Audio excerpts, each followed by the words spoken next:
ഞാൻ പുനർജനി മോഹൻദാസ് വൈദ്യര്. എൻ്റെ അടുത്ത് അനേക മയക്കുമരുന്ന് മദ്യത്തിൽ വരുന്ന കുട്ടികളുണ്ട്. ആ കുട്ടികളുടെ ശരീരത്തേക്ക് എങ്ങനെയാണ് മയക്കുമരുന്നുകൾ എത്തിപ്പെടുമ്പോൾ ഞരമ്പും സിരകളും പ്രവർത്തിക്കുന്നത് എന്നുള്ളതിനെ കുറിച്ച് ഞാനൊരു ചെറിയൊരു ഇതാണ് കാണിക്കുന്നത്. ഈ ഇത്രയും വൈറ്റ് ആകുന്ന ഒരു പ്ലേറ്റിലേക്ക് നമ്മളുടെ ഓരോ ഇത് നമ്മെ കൊടുക്കാം. ഇതിപ്പോ വെള്ളം, ഇത് ശുദ്ധമായ വെള്ളമാണ്. ഇത് ഇതിനകത്തോട്ട് ഒഴിക്കുന്നു. ഇതിവിടെ ഇരിക്കുന്നു. മയക്കുമരുന്നിന്റെ ഉപയോഗത്തിന്റെ നമ്മുടെ ബ്ലഡിൽ എങ്ങനെ ഉണ്ടാകുന്നു എന്നതിനെ കുറിച്ചാണ്. ഇത് അല്പം ഒരു പൊടിയെ ഇടുന്നു. അത് കഴിഞ്ഞ് ഇതിനകത്തോട്ട്, ഈ വെള്ളത്തിനകത്തോട്ട് നമ്മൾ ഇട്ടു. അത് കഴിഞ്ഞ് ഇത് കണ്ടോ, തിളയ്ക്കുന്ന കണ്ടോ, ഇത് കണ്ടോ, തിളച്ചു വരികയാണ് അത്.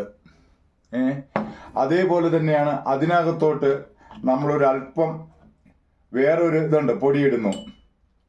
ആ വെള്ളത്തിന്റെ അതിന്റെ അവസ്ഥ എങ്ങനെയാകുന്നു എന്നുള്ളതാണ് നമ്മൾ നോക്കുന്നത്. അതുകൊണ്ടോ തിളച്ച് കട്ടയായി മാറുകയാണ്.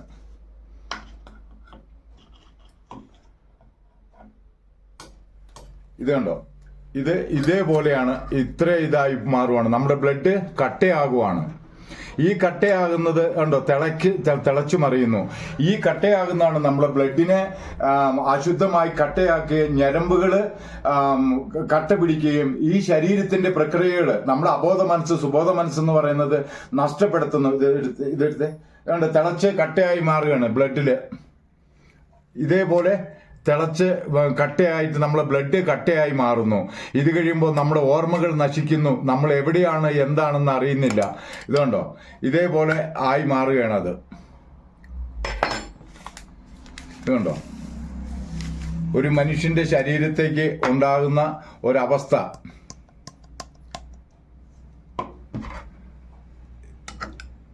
ഈ പറയുന്ന രീതിയിലേക്കാണ് നമ്മുടെ ശരീരത്തിൽ ബ്ലഡുകൾ കട്ടയായി മാറുകയാണ്. അപ്പൊ ഞരമ്പുകൾ ഇതിപ്പോ ഒരു മണിക്കൂർ കഴിയുമ്പോൾ ഇതെല്ലാം കട്ടയായി മാറിക്കഴിഞ്ഞു. അപ്പോൾ ഇതെന്താന്ന് വെച്ച് കഴിഞ്ഞാൽ ആ സമയത്ത് നമ്മളുടെ മനസ്സ്, നമ്മുടെ തലച്ചോറ് എങ്ങനെയാണ് പ്രവർത്തിക്കുന്നത്, നമ്മുടെ ശരീരത്തിന്റെ നമ്മുടെ മനസ്സ്, ബ്രെയിൻ ഇതേപോലെ നമ്മൾ പിന്നെ ലോകം അറിയുന്നില്ല, അന്ധകാരത്തിലേക്ക് പോകുന്നു. ഇതാണ് മയക്കുമരുന്നിന്റെ ഏറ്റവും വലിയ ദൂഷ്യം. അപ്പോൾ നമ്മൾ തീർച്ചയായിട്ടും ഇത് നമ്മുടെ ഏറ്റവും കൂടുതൽ 90% അമ്മമാർ ഒരു കുട്ടികളുടെ രീതികളെ കുറിച്ച് അറിയാം.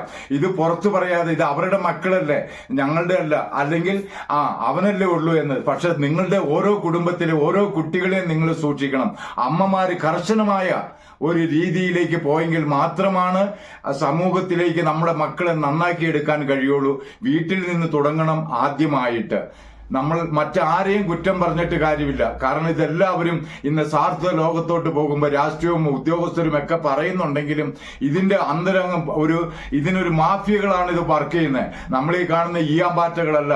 അന്ന് നമ്മൾ മനസ്സിലാക്കി നമ്മുടെ കുട്ടികളെ നമ്മളാക്കുക. അതേപോലെ തന്നെ കുട്ടികൾക്ക് മാനവീയ നാളത്തേക്ക് വരുന്ന ഒരു തലമുറയെ വാർത്തെടുക്കുവാൻ മക്കളെ നിങ്ങൾ ഇത് ഉപയോഗിക്കരുത്. ഇതേപോലെയാണ് നിങ്ങളുടെ എല്ലാം ബ്ലഡുകൾ ആയി മാറുന്നത്.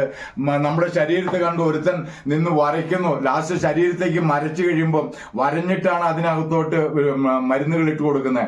മുറിഞ്ഞാൽ അറിയുന്നില്ല. പിന്നെ നമ്മുടെ സമൂഹത്തെ അച്ഛനമ്മമാരെ അറിയുന്നില്ല. ചില അമ്മമാർ പറയുന്നത് കേൾക്കുമ്പം നിങ്ങളെക്കാളും കൂടി ചികിത്സകൻ എന്നുള്ള ലെവലിൽ ഞാൻ അന്തം വിട്ടു പോവുകയാണ്. കാരണം അവിടെ അമ്മയെന്നറിയില്ല, സഹോദരി എന്നറിയില്ല. അത്രയ്ക്കോളം ആ ബ്രെയിൻ ഇതേപോലെ അന്ധകാരത്തിലേക്ക് പോകുന്നു.